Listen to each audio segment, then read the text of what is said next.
ఎంత తెచ్చినామంటే మేము తెచ్చిన అప్పు 1 డిసెంబర్ 2023 నుంచి 28/2/2025 మీడియా మిత్రులు కూడా సావధానంగా వినాలి.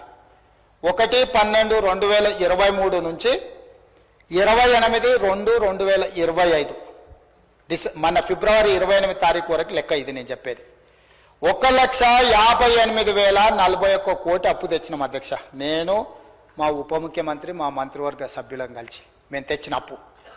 ఇందులో ప్రిన్సిపల్ అమౌంట్ పెయిడ్ అంటే చంద్రశేఖరరావు గారు చేసి పెట్టిన అప్పుకి మేము చెల్లించింది 88,591 కోటి.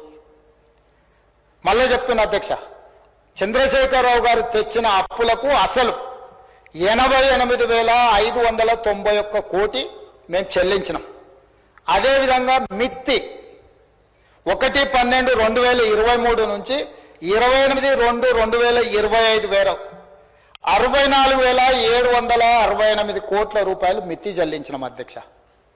అసలేమో 88,591 కోట్లు, మిత్తి 64,768 కోట్లు, మొత్తం కలిపి సరాసరి 1,53,359 కోట్లు చంద్రశేఖరరావు గారు చేసిన అప్పుకు అసలు మిత్తి కలిపి 15 నెలల్లో మేము చెల్లించినాం అధ్యక్ష.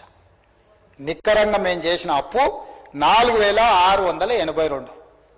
వారు పెట్టిపోయిన లయబిలిటీని, వారు మాకు అందించిన ఒక జాడ్యాన్ని అప్పులు చెల్లించడం కోసం, అసలు చెల్లించడం కోసం, మిత్తి చెల్లించడం కోసం మళ్ళీ అప్పులు చేసి ఆ అప్పులను చెల్లించాల్సిన పరిస్థితి.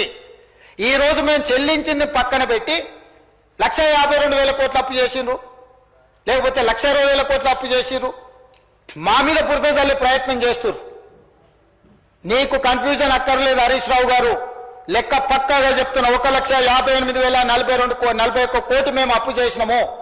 నువ్వు నీ మామగారు చేసిన అప్పుకు అసలు 88,591 కోటి, మిత్తి 64,765 కోట్లు, మొత్తం కలిపి 1,53,359 కోట్ల రూపాయలు మేము చెల్లించినాము.